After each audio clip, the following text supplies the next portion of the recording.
Oke teman-teman, selamat datang. Hari ini kita bakal bedah sebuah gerakan nasional yang menurut saya ambisius banget. Tujuannya membentuk karakter generasi penerus bangsa kita lewat serangkaian kebiasaan harian. Yuk kita langsung mulai aja. Kita awali dengan kutipan inspiratif dari almarhum B.J. Habibie. Keren banget kan? Kutipan ini benar-benar nangkep inti dari obrolan kita hari ini.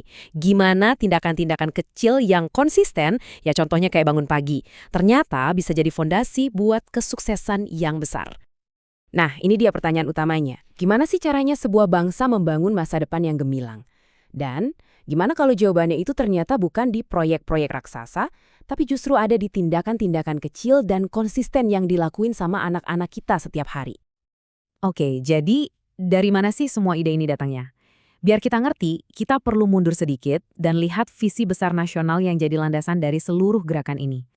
Visi besarnya itu adalah Indonesia Emas 2045. Nah, buat mencapai target itu, pemerintah fokus ke satu hal yang krusial banget. Nyiapin SDM unggul.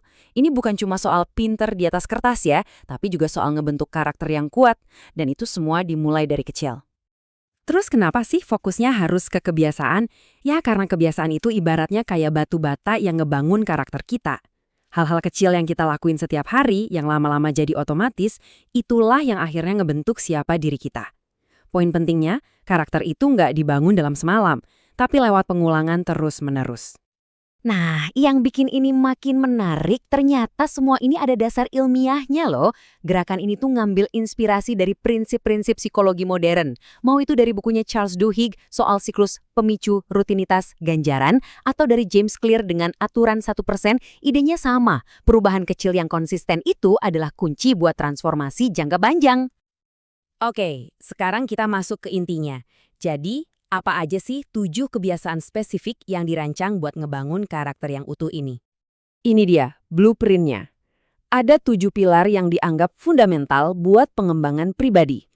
Mulai dari disiplin diri, spiritualitas, kesehatan fisik, sampai ke tanggung jawab sosial. Coba deh, kita bedah satu persatu secara singkat. Pertama, bangun pagi. Ini bukan cuma soal melek aja ya, ini tuh soal kemenangan pertama di hari itu. Momen buat nanemin disiplin dan dapat start yang lebih awal. Entah buat belajar atau ibadah sebelum dunia jadi riuh. Kedua, beribadah. Ini lebih dari sekedar ritual. Tujuannya adalah buat membangun fondasi spiritual yang kokoh, soal menumbuhkan integritas dan kesadaran moral yang nantinya bakal jadi kompas di setiap tindakan mereka. Ketiga, berolahraga.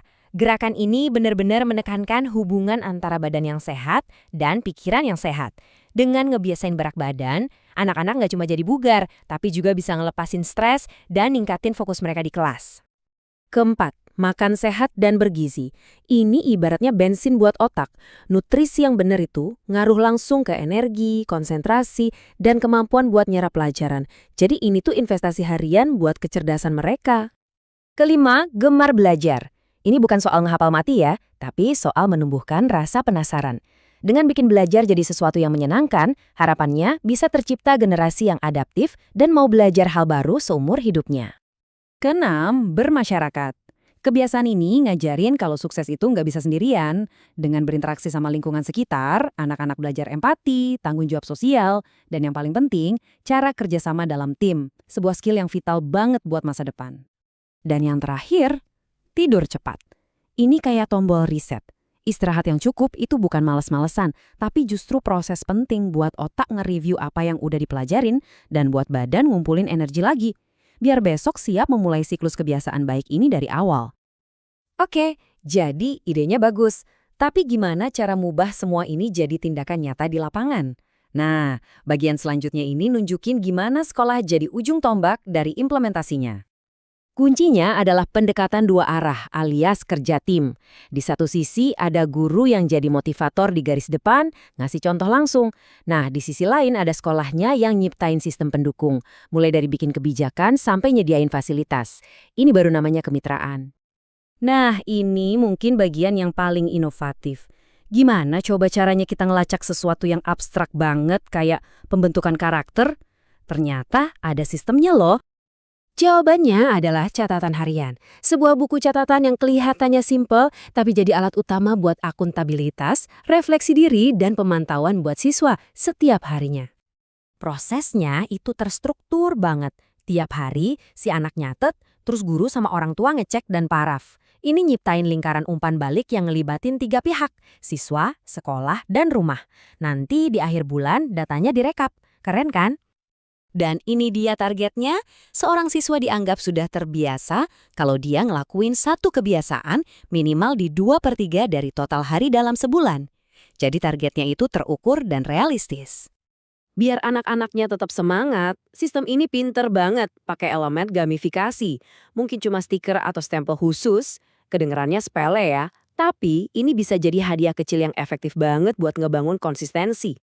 Kutipan dari buku panduannya ini bener-bener ngerangkum semangat kolaboratif dari semua ini. Dan ini negasin satu hal, ini bukan cuma tugas sekolah.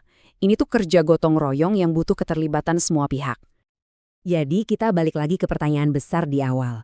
Emangnya bisa ya, serangkaian tindakan kecil yang dicatat di buku harian benar-benar ngebentuk karakter satu generasi buat nyambut Indonesia Emas 2045?